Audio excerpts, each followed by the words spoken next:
Hi everybody, how are you? So as promised yesterday, I made a post about year-end review, and then I polled you guys to see if you wanted me to go live and share a little bit more about what it means for me to do a year-end review. And I know that at this time of the year, we're really just not even thinking about setting goals. We're basically waiting for the year to be over so that we can start new, right? So that we can start fresh. Hi, Jeanette. How are you? So I have learned through trials and through errors, through being tested, through having difficult startups in the new year, that instead of waiting for the new year to come in, before the new year comes in, take a moment to kind of do an end of the year reflection. To take a moment before I even set up new goals for the new year, to take a moment and look at how this year went. And hi Diana, hi Lenny, hi Emerose, hi Diana.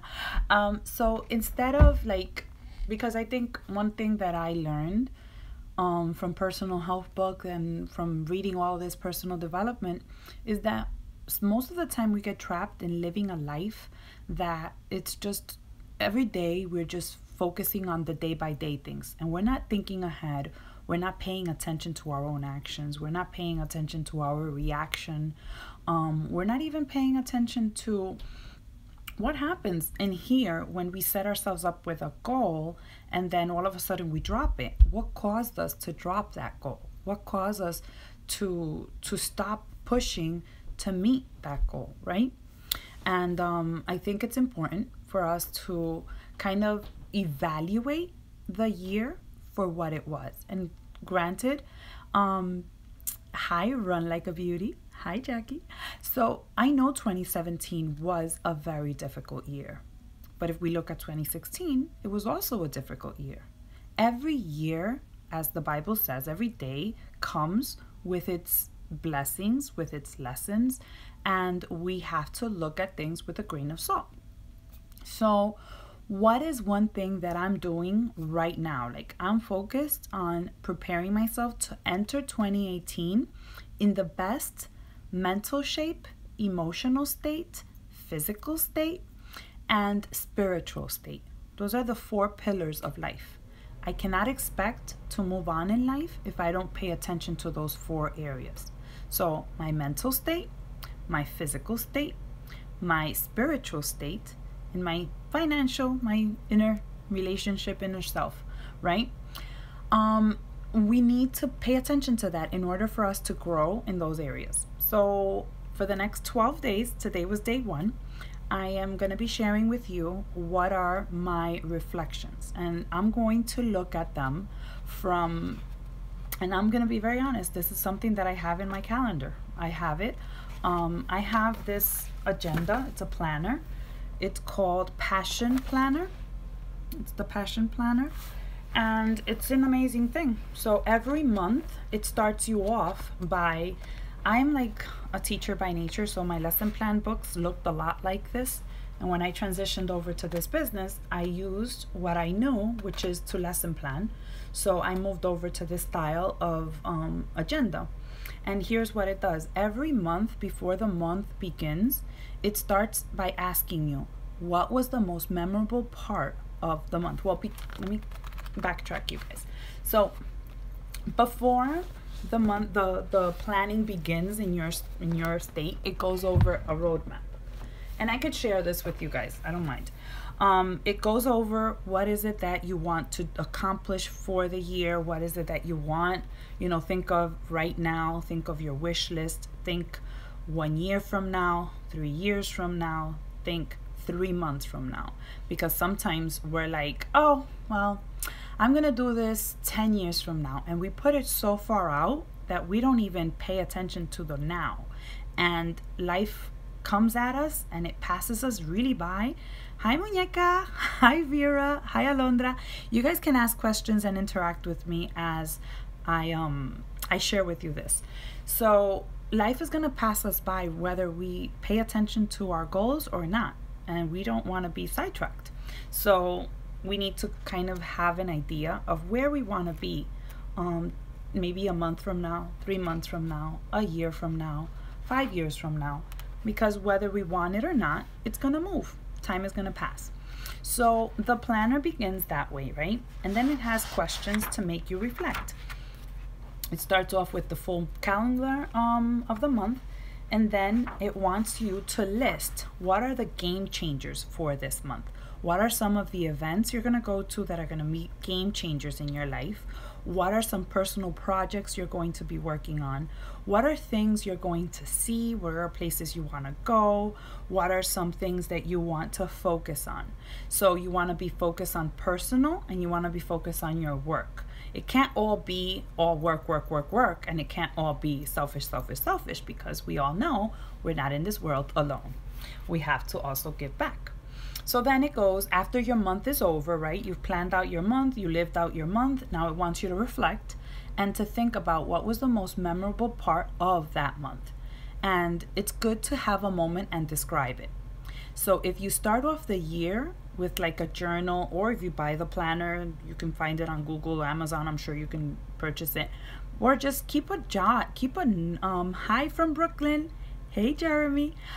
You can keep a journal and just write entries into your journal about things that are important for you. And then at the end of the year, you'll look back and you'll be able to do some sort of inventory or a review and see what you need to change. What are some things you can improve? What are some things you can expand on? What are some things you need to drop? And when I say things, I mean even including people. Because there are some people in our lives that when you jot down, it's important to kind of do some house cleaning. So a question that you can ask yourself every month is, what was the most memorable part of this month? So maybe you haven't done it, and maybe you want to do it for this year. So what has been one of your most memorable things that has happened to you this year? Jot it down. Take a moment and look back, because it hasn't all been bad. Something good has happened in your life, and remember that where you expand, where you think, that's where it's going to expand.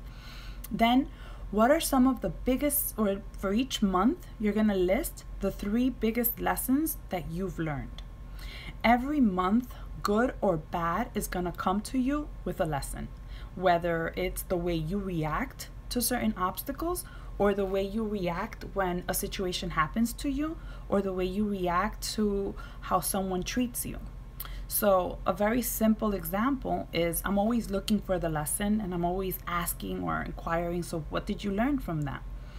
My daughter today shares with me that she was sad that one of her friends in school was sick, and it was just at dismissal time, and she was throwing up, and she was going to have to get on the school bus because the nurse called the parent, and the parent couldn't come home and pick her, couldn't come to school and pick her up. So my daughter was sad because this child was feeling sick, and she was going to have to get on the bus. Now, she's 9 years old. She couldn't think of the lesson at the moment, but I said to her, what do you think of, like, how does that connect with you? Like, where can you connect with that? Like, where's the big idea? Where's the lesson? And she's like, I just felt bad because she was feeling sick, and she really needed her parent at the time, and their parent wasn't available. And I said, and did you put yourself in that child's situation? And she's like, she's looking at me like, yeah. And then I helped her kind of come up with the lesson. And I said, you're blessed to have me be able to come and pick you up from school. And should you get sick, I can come and get you. So I know that in her heart, she felt sad for her friend who had to get on the bus feeling sick. But I also know that now it kind of sparks a memory in her, like, I'm grateful that mom can be there for me if I ever needed her, So that's a lesson. Like when we look at things like sometimes we're taking the bus or we're taking the train and it's late for a reason, and then we have to like look at the people around us. Maybe it's because it's meant to be that way. So instead of bitching and moaning about the train or the bus being late, look around you, look for the lessons, look for the reason why you're being held back. And that's the way I've learned to live my life, so that I'm not constantly overwhelmed and stressed. I think of, what am I supposed to learn right now? What am I supposed to like pay attention? Like, I'm being held up right here. I'm not liking the way this is going. So what do I need to pay attention to? And that idea of thinking of what are the biggest lessons that I have learned has helped me stay focused on growth and not being stuck or paralyzed. So I give that advice to you. Think about what is, if you have to do it by month, do it by month. And then if you haven't done it by month, then go back to the full year and think about 3 lessons. I'm thinking about 12 things. So I'm reviewing the full year and I'm thinking about 12 things that have impacted me, that have marked me in a way, whether it is positive or negative. And then assess how you have, because everything starts and begins with us, right? It's easy to blame somebody else and to be like, well, this or that, and point fingers and say this person did that to me and this person did that to me. But in reality, it begins and it ends with us, because we give permission to people to treat us the way that they do. And then we can't complain because we've given them the right. So it's best to basically own up to our participation and realize, how have we participated or lacked in participating? Okay? Because it goes both ways. Either we're participating too much or there's a lack of participation. So maybe one of the biggest lessons could be that you've felt lonely, throughout the 2017. You've felt kind of like everybody has given you their back, or you've probably felt as though, the people you thought were your friends are no longer around. But if you look at and you reflect and you're really honest with yourself and you think, okay, so how have I participated in my social world? How have I been the friend I expect others to be with me? Have I overly committed to other people, to being there for them? Or do I only expect for others to be there for me? Because your participation or your lack of can be the responsible for the way you've been feeling. Have you been just waiting for somebody to give you a call? Or have you been calling? Right? Have you been the one just watching on the sidelines, how your friends make friend dates and you're just like, I wonder when they're going to call me? Or have you called them and said, I think it's time for us to have like a girls' night out, or I think it's time for us to go shopping together, or I think, yeah, Lenny. So what you're saying is you are responsible. Yeah, we have to take responsibility for our actions, whether we like it or not. It all starts and ends with us. That's the truth. So make an assessment. How has your participation been?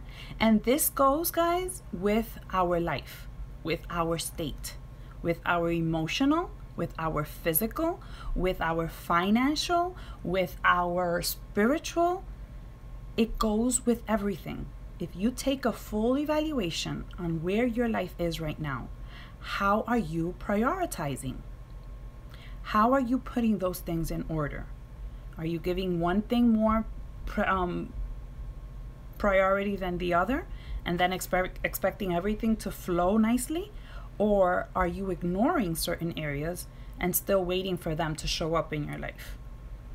So if you list them and you go ahead and you do a self-evaluation and you say, okay, so I know I've been slacking on my finances.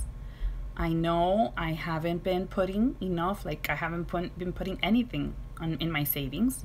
I know I've been getting paid, but everything I pay, I actually owe the following time because I'm overspending, because I'm not budgeting. I'm not writing anything down. I'm not tracking. Maybe that's something that you can jot down in your skills to improve or areas to grow in. That's something that you may want to look at, right? Maybe you feel as though you have a lot of grudges in yourself and you're very angry at certain people, and there's certain people that you have on your list that you just won't call, that you just won't talk to. maybe your list of unforgiveness is getting too long and you're gonna have to like offer some grace for free because you've received it for free. Maybe your physical state is not where you want it to be, but you're also not doing anything to invest in it. So therefore, who can you complain to if you're not doing anything to make it better? So it all goes back to, what can I do to improve? And the world isn't over yet. Life hasn't ended. It's just a moment of review. It's a lot of work, and I'm not saying it's going to be easy, and it doesn't have to all happen overnight, just as long as we are willing and open to giving things a try. So this is just the beginning. I felt it in my heart. I've been like brainstorming, like what can I share with others that can add value to their lives. And I know Oprah does her favorite or her top favorite things of the Christmas shopping list or wish list. I'm like, yeah, but I'm not like that. Like, I don't like shopping. I seriously don't like it. I don't enjoy it. I wanted to add value to you, to your lives, and to share with others kind of like my own growth and how I'm stepping into 2018. Because in the past, I can be honest with you and say that 2015 into 2016, I was feeling completely distraught. And I was like expecting to just go in the year and let whatever happens. I was going in without expectations, because I'm the type of person that if I set high expectations and then I get let down, it takes me a while to recover, or it used to take me a while to recover. So that was into 2016, and then it took me like half a year to like figure shit out and get my stuff together and put it in order and go through it, right? Because I let a lot of like people's actions intertwine with my own, and it takes work. As Lenny said, yes, it takes work. But last year I vowed to myself that going into 2017, I was going to go in with a different mindset. And my mindset was going to be of growth. So I was going to be very attention focused. And that's why you'll notice that I'm very into the mindset, like being mindfully present. You'll notice that I speak a lot about, changing from inside out, because I believe we have to train ourselves in those modes in order for us to control the rest of us. And that's why. So in order for me to set myself up with goals for 2018, I have to identify, I have to assess, and I have to reevaluate, so that then I can go ahead and state what is it that I want. So I'll know, okay, these are the areas that I worked really well in. This is where I need to grow. And that's all about no pointing fingers, no judgment about it. Just being honest with yourself, because guess what? No matter where you go, you're going to take you wherever you are. So might as well have a very good relationship with you, because it's the longest one you'll ever have. So be good friends with you. And it starts with reflecting and being good with yourself. All right? So I hope you found you're telling the truth. Thank you so much, Lenny. Thank you for joining. And hola, Yanilda, ¿cómo estás? Was it difficult to stick to it? If so, did you schedule time to do it? You mean to time to reflect on my monthly reviews?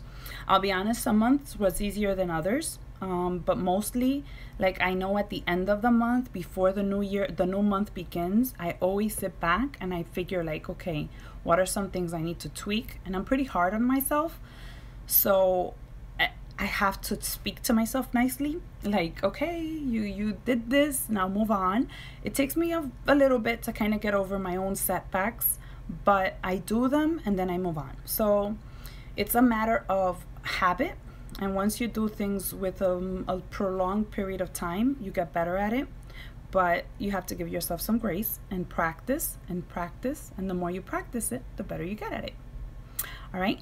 So if you want to join me in the challenge, that's my problem, sticking to it. So I'm going to ask you to start. Just start. Get a notebook. I like I like cute notebooks, so I collect notebooks. And I get one that I like and I keep it by my bed. Whenever I have a thought, I date it and then I just write. It could be a sentence. I like writing letters sometimes to God. I like writing letters to people that have hurt me, and I like to write things that matter to me, like things that I want to remember, something that happened that was positive that I don't want to forget. I'll write things like that, and then since I dated it, I can come back to my planner and and just jot it down in between. All right.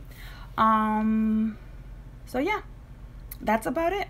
I wanted to share that with you. As I said, I invite you on this journey with me. If you have not done like a month by month review and you don't have something to go back to, then just start right now and take a moment and just say, okay, what are some of the lessons I learned from 2017?